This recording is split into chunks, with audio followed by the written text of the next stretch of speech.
Hello everyone, Scott Summerville coming to you from Kauai. I'm at Hanalei Bay. It is April 22nd, 2015, 9:22 in the morning. We're talking about what you can learn from copywriters. Now, copywriters are the people who write ads. Some people refer to them as junk mail. Now, you have to understand that copywriting is salesmanship in print, so there's definitely things that you could take away from it and learn from it. Just something like watching politicians, you know, anybody who's presenting a message is somehow doing something in sales. But, you know, copywriting is exactly the same. And one of the good things that good copywriting and good direct response people are good at is they'll take somebody and they'll take them through the sales process, and let's say that person doesn't buy, right? So let's say person doesn't buy.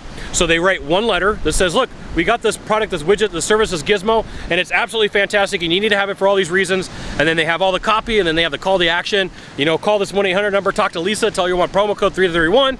And let's just say that person crumples it up, throws it away, because there's always a deadline. A good offer always has a deadline. They totally forget about it. They go on the trip to Hawaii. They forget that it's sitting on the refrigerator. A good person who's in direct response or copywriting is going to make them a second offer. They're going to write back to them and remind them and say, "Hey, wait a minute, time out. I know that I sent something to you, and I don't want you to miss out." Remember, people don't want to miss out. I don't want you to miss out. We have a cool offer going on right now. This is not exactly the way they're going to do it, except for I don't want you to miss out. We got a cool offer going on right now, and you know it ends on Friday. Please give us a call. Now, sometimes they put it in the print, and then they also do a follow-up phone call, and they call back and they go, "Hey, look, we've sent you 2 letters. We got this really cool trip for you to go to Hawaii. It costs you like $1,200 for a $5,000 trip. All you got to do is just give us a credit card. We'll make it happen. And there's a bonus. You know what? We'll pay for 2 meals, and there's a bonus. We'll throw in the rental car because it goes headline, body offer after all the research, call to action, and then the bonus is on the bottom. So like if you're structuring your funnel for sales, get their attention, tell the story based upon what you know is going to help them out, give them the call to action, give them the bonuses, and then just wait there for their answer, okay? So doing the callback, figuring out, you know, do I get a hold of this person again? How do I talk to them again? Is it through the mail? Is it through the internet? The technical term for it is called a follow-up, So like, you know, a lot of times I'll talk with salespeople and I'll say, you know, tell me about your follow-up process. And they go, follow-up process? What's that? I'm like, well, you know, you go to a sales call and you talk to the person and they don't buy. What do you do then? I don't know. Dude, that's free money on the table. Do you know that 90% of salespeople in most industries don't bother to call back people they talk to? 90%. You know what your odds are of just picking up the phone and saying, "Hey, look, I'm looking at my paperwork. Can you help me out and understand? Do this in your own way. This is how I talk to people. Hey, you know, can you help me understand? Are we going to do business or not?"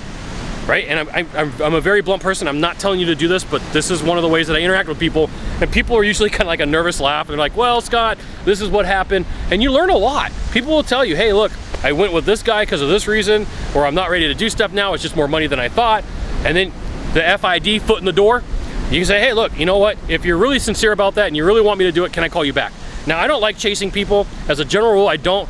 But there are some people who they get in over their head. They don't expect how much something's going to cost. So they do need you to come back. They do need you for that follow-up. And the only way you know that is if you pick up the phone or email them or, you know, snail mail them, send them a thank you card. "Thanks for having me out." As a follow-up, "Hey, let's get together. Let's set up an appointment." Now, here's the other thing. If you're in sales and somebody tells you I got to think about it, one of the best things that you could do is set up a follow-up appointment right then and there, because if they're really going to think about it, they'll let you come back. But if they're not going to think about it, you got to know that that's a polite way of saying no. So my favorite question is, if that was a polite way of telling me no, you would tell me, right? And then they go, "Eh." And if they say, you know there's a polite way of telling you no, okay? So figure out what you're going to do to follow up, because that's where there's a pot of gold at the end of the rainbow.